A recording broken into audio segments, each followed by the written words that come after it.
everyone, my name is Chloe, and today I am here to do a April TBR. So who am I? What am I doing? You guys know I don't love TBRs, and because I don't stick to them, because I make them and then these are the last things I want to read. So I'm trying my strategy again of just making like a huge TBR and then picking from that. And so hopefully, like the amount required out of me this month in April is a lot less. So I'm hoping this will be successful. I'm not doing any readathons or anything. So let's just get into it. So the first thing I'm going to talk about is the books that I'm going to buddy read. So first, I'm going to buddy read The Wedding Game by Megan Quinn with Elena from Elena Reads Books. I love her. We just recently read Queen Moved Together by Kennedy Ryan in February, and it was just so much fun talking to her. And so we're going to read The Marriage Game. I just recently hauled this one. It was an Amazon First Reads by Megan Quinn, and I don't really know a whole lot about it except it is about a reality show and like where they have to like design a wedding or something. I don't know, but it'll be my first Megan Quinn and I'm really excited about it. So I'm hoping to just go in blind because my expectations are already really high because I've heard such great things about Megan Quinn.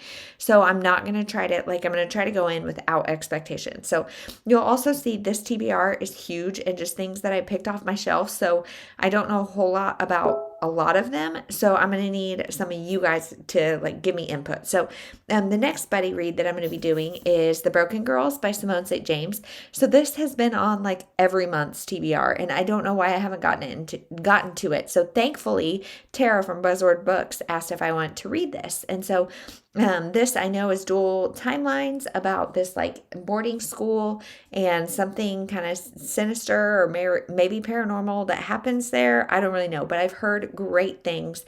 Cannot wait to read this. So thank you, Tara, for making it finally happen. Next is our Book Sisters Book Club pick. So I don't know what that will be for sure, but as of now, it is Good in Bed by Jennifer Weiner. And this is a reread for me. It's kind of chunky, but I loved this the first time I read it. So I'm really, really, really excited to potentially pick this back up again. I'm happy with any of them because the other ones are Shopaholic, Confessions of a Shopaholic, or Bridget Jones' Diary, and I have read all of those. So regardless, it'll be a reread, which you guys know I don't do very often. And this will be really interesting because this is one, really any of them. I think I 5-starred for sure this one and the Shopaholic when I originally read them, which was probably like late or like 2008 to 2012, sometime in there is probably when I read these. So it'll be really interesting to see if they hold up for me. So next is the 2 like read your bookshelf challenges that I've been doing. So the first one is the Unread Shelf Project, and that prompt is something you bought from a used bookstore. So I am like terrible at remembering where I got things unless it's like super recent. So I have started keeping track of that in 2021. But this one I know for sure, The Year of Fog by Michelle Richmond. This is one that I got in the mystery unboxing from my local used bookstore. And this is one of the like 2 out of 5 that I kept, I think. And this is just about a missing child. I think it's a little bit thrillery. It's oh my goodness, you guys. Jocelyn Jackson says suspenseful, richly imagined, and ultimately hopeful. A wonderful novel. So this is about a missing child, and that's all I want to know. So I'm going to read this for that challenge. And then the other challenge that I'm doing is the Read Your Bookshelf Challenge. And so all of these will be linked down below and maybe even up above if I can do it. But this one, the prompt is read a book with 5 or more words in the title. So you guys, decisiveness is an issue.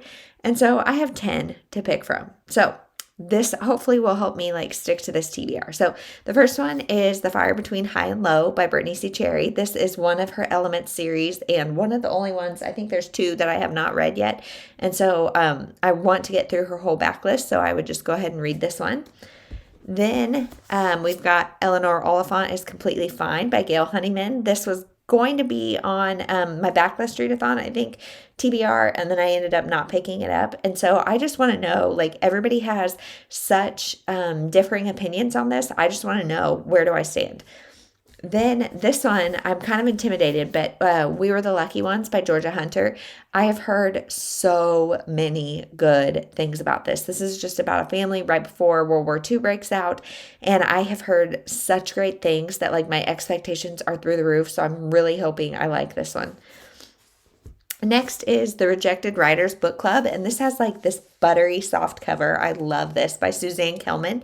And I feel like I've read another Suzanne Kelman. I can't remember what it was, but this one just seems to be like a women's fiction about a bunch of ladies who get together for tea and pastries, and they have a book club because they have all been rejected as writers multiple times. So this just sounds cute, and sometimes I just need a like cozy women's fiction. So this is there in case I want that.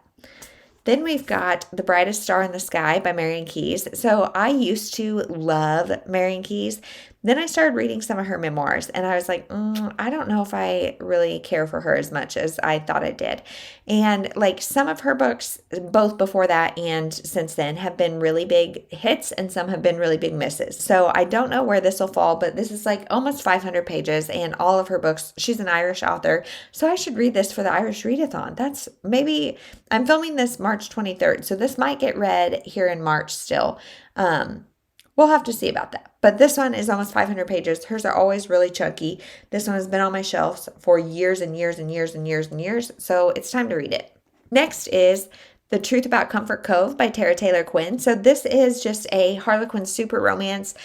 She was so kind and sent me a bunch of her books, and I did an author spotlight on her, and I really liked a lot of what she wrote. And so this one is a short Harlequin. Sometimes these are just great palate cleansers. Because it's super romance, it's a little bit longer, but these are normally really easy to read. So I might want something like this. I don't really know. Then on the like complete opposite side of the spectrum, I have the option of The Way I Used to Be by Amber Smith. And this one I know was really, really popular, and it deals with rape culture. And so this one I've heard is very, very, very heavy, but maybe I'll want something like that. As you guys can see, like I'm trying to make like endless options. So no matter what I feel like, there's something in this stack. So hopefully. Next is A Secret History of Witches. And my mom just gifted me this one. So spoiler alert for my haul, my March haul, I guess. And it is thick.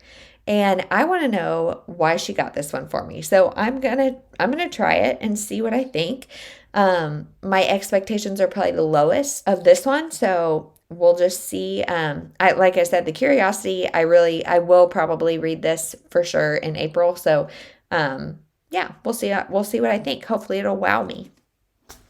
And then the last two that fit this 5 words or more are actually both of my book of the month picks for the month. So we've got In a Book Club Far Away by Tiff Marcello, or Marcello maybe, and Too Good to Be True by Carola Lovering.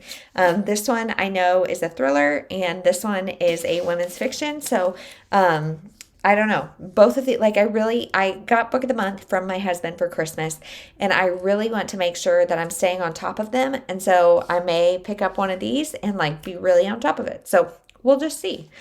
So then the last group of things that are on my April TBR are NetGalley books. So I have 2 that come out in April and 2 that come out in May. And I am a stickler, you guys, for reading them by their publication date. So the 2 that I have for April are both April 6th. So I'm going to have to be on top of it. But I have To Love and to Loathe by Martha Waters. And I know this one is the second in a series. I have not read the first, but I've heard that this is just a really funny historical romance about a fake dating situation. He's got a reputation for being bad in bed. She needs to she needs to get married or something. I don't know.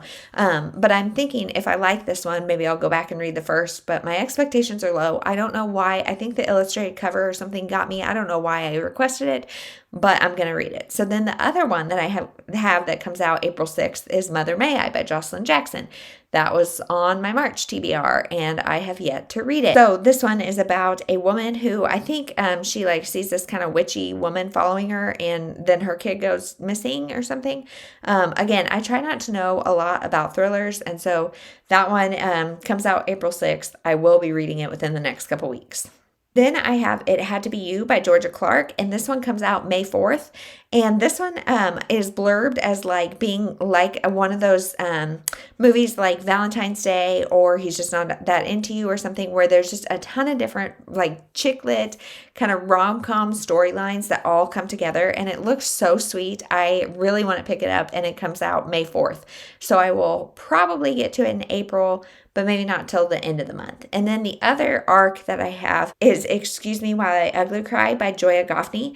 And this one is a YA about this girl who I think her journal gets stolen and she writes everything down. So this is like catastrophic, and it's somebody blackmailing her and then her like working with this guy to try to get her journal back. So just sounds fun. I can't wait to check that one out. It comes out May 7th. So that is my TBR for the month of April. Only 9 books that I technically have to read. I've got my 2 buddy reads, my book sisters, my 2 challenges, and then my 4 NetGalley. So there's 9 books that I have to read, and I just told you guys about 18. So hopefully I will have like plenty of options. And you guys know I typically read more like 25-ish books a month. So this should be easy peasy, no problem.